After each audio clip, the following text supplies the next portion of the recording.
Hi guys, welcome back to my channel. Today I'm going to show you how to make the most sublime chicken stewed in just yogurt. It's so creamy and luscious. You will wonder how there's no cream or nut butter actually in it.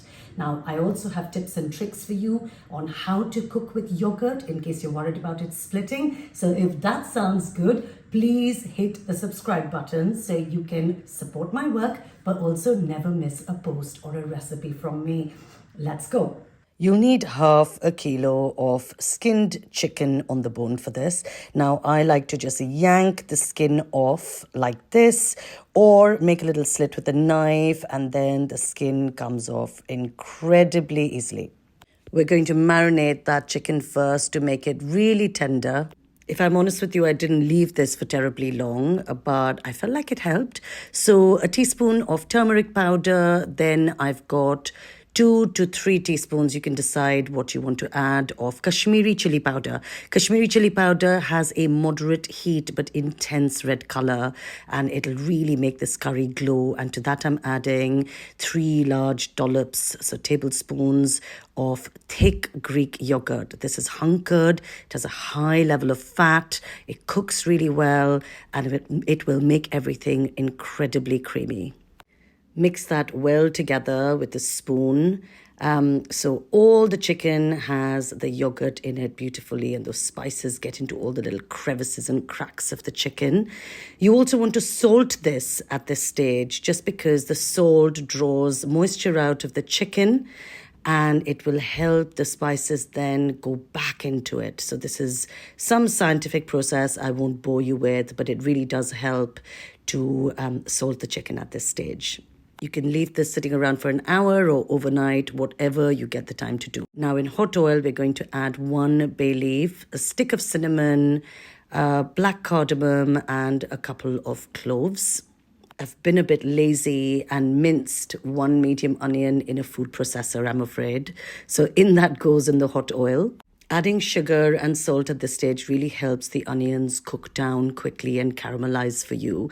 The sugar caramelizes, giving it a red glow, and the salt will again draw moisture out of the onions and help them sizzle in the oil quicker, giving you that lovely golden caramel base for the chicken curry that we're looking for, which also enhances, by the way, its gorgeous color at the end.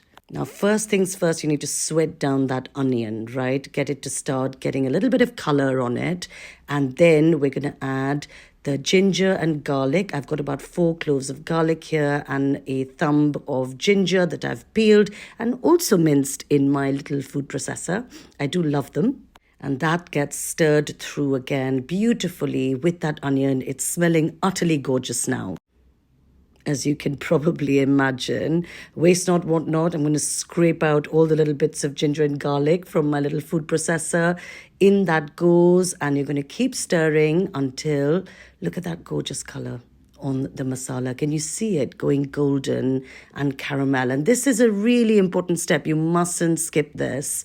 Most people do. And, you know, the masalas or the collection of spices taste a little bit raw at the end if you speed this step up. So there you have it. That's now looking lovely and golden. And to that, we are going to add some coriander and some cumin powder. I've gone in for about 2 teaspoons of each. This is not a hugely spiced curry, so therefore we don't want to hold back on the ones that we're actually using. I grind my own coriander powder because I find coriander powder ready-made really underwhelming.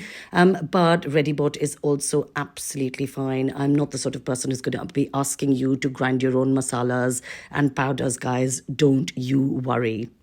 That's really hot, so it needs to be set aside for a little bit for the masala to cool before you add your chicken, because if you add cold yogurt to a hot masala paste, the yogurt is going to split straight away.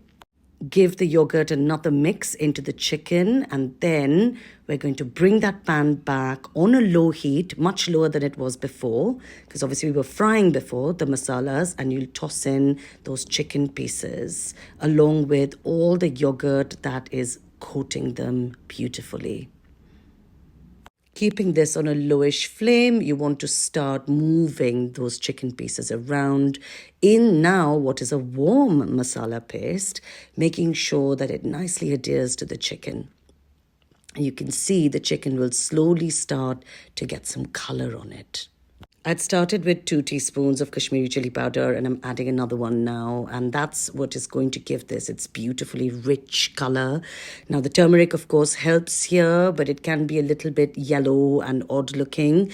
So this is entirely up to you. It's a personal preference. If you don't have Kashmiri chili powder, you can use a teaspoon of paprika to about half a teaspoon of chili powder, and that should do the trick as well.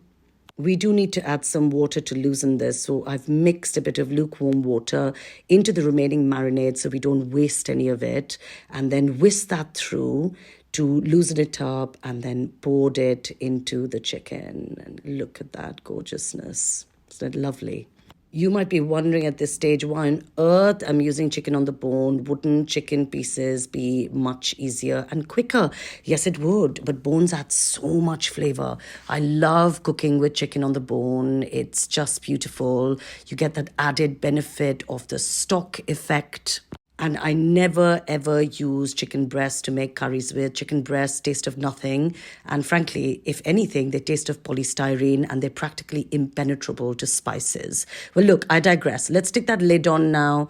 This chicken is going to take about 30 minutes to cook on a medium heat, and then you'll see it's done because there'll be oil floating to that surface. And then look at the rich red color.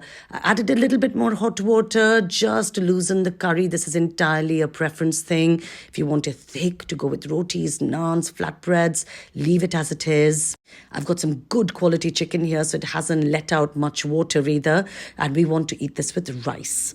The curry should be thick at any rate. You can see it here gently bubbling. I've lowered the heat again.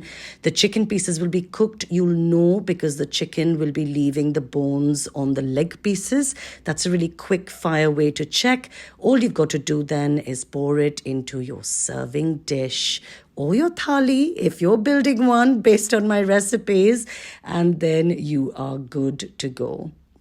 This is going to be such a firm favorite in your house. I hope you've enjoyed the tips.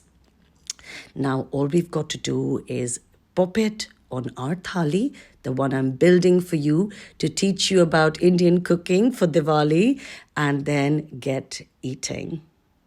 Just look how gorgeous that is. I have to be a little bit careful trying this so my children don't miss a chunk of chicken. But let's give it a taste.